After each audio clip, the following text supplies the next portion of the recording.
সম্মানিত ভিউয়ার্স, আসসালামু আলাইকুম। বর্ষা কনস্ট্রাকশনের পক্ষ থেকে আপনাদের জানাই শুভেচ্ছা ও স্বাগতম।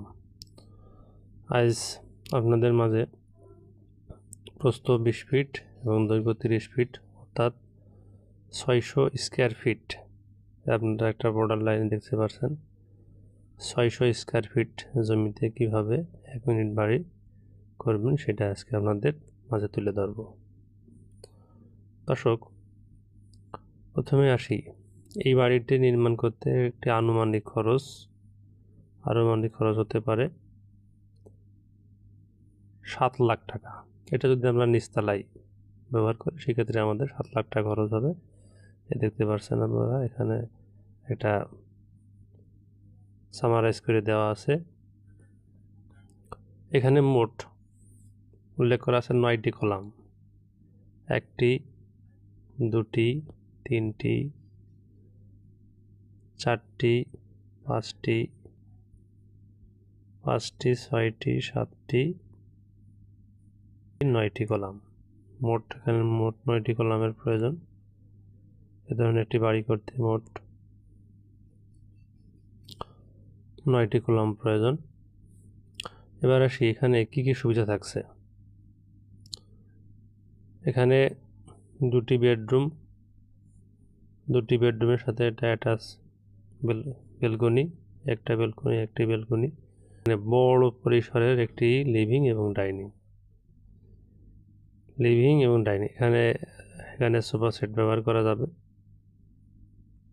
এবং এপাশে একটি ডাইনিং টেবিল। এছাড়াও এখানে অনেকটা জায়গা ফাঁকা থাকবে যেখানে বাচ্চারা খেলাধুলা করতে পারবে। আসলে রুমের ভিতরে যদি প্রচুর আলো বাতাস না থাকে এবং যদি ফাঁকা জায়গা না থাকে তাহলে বাসাটি একটি বদ্ধ পরিবেশ মনে হয়, যা বসবাসের জন্য খুব একটা ভালো হয় না।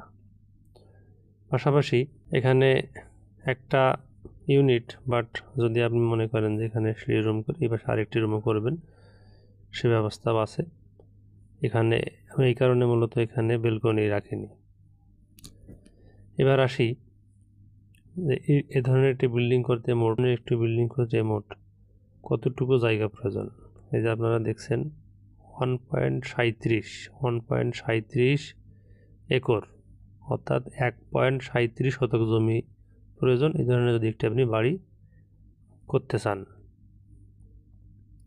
আর পাশে একটু জমি ছাড়তে হবে, সেই ক্ষেত্রে 1.5 শতক জমি হলে, যদি অনেকে শহরে থাকে, গ্রামে মাঝে মাঝে বেড়াতে আসে, খুবই কম টাকায় আমি নিচতলার জমি বাদে 7 লাখ টাকা আপনারা ইচ্ছা করলে যারা শহরে থাকেন গ্রামে এরকম একটি বাড়ি করে রাখতে পারেন। মাঝে মাঝে আসলেন বাচ্চাদের নিয়ে, একটা সময় কাটানো গেল।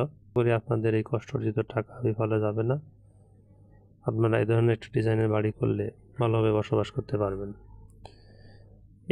আমার এই ডিজাইনটার প্রধান আকর্ষণ হলো যেখানে প্রচুর ভেন্টিলেশনের ব্যবস্থা আছে, অর্থাৎ বায়ু চলাচলের যথেষ্ট সুযোগ আছে। বাসাটি যদি পর্যাপ্ত পরিমাণে আলো বাতাস প্রবেশ করতে পারে তাহলে সেই বাসাটি বাস করতে খুবই ভালো হয় এবং প্রাণবন্ত মনে হয়। দর্শক, আজ এ পর্যন্ত। আগামীতে ইনশাল্লাহ নতুন কোনো বাড়ির ডিজাইন নিয়ে কথা হবে। সেই পর্যন্ত সকলে ভালো থাকুন। ধন্যবাদ।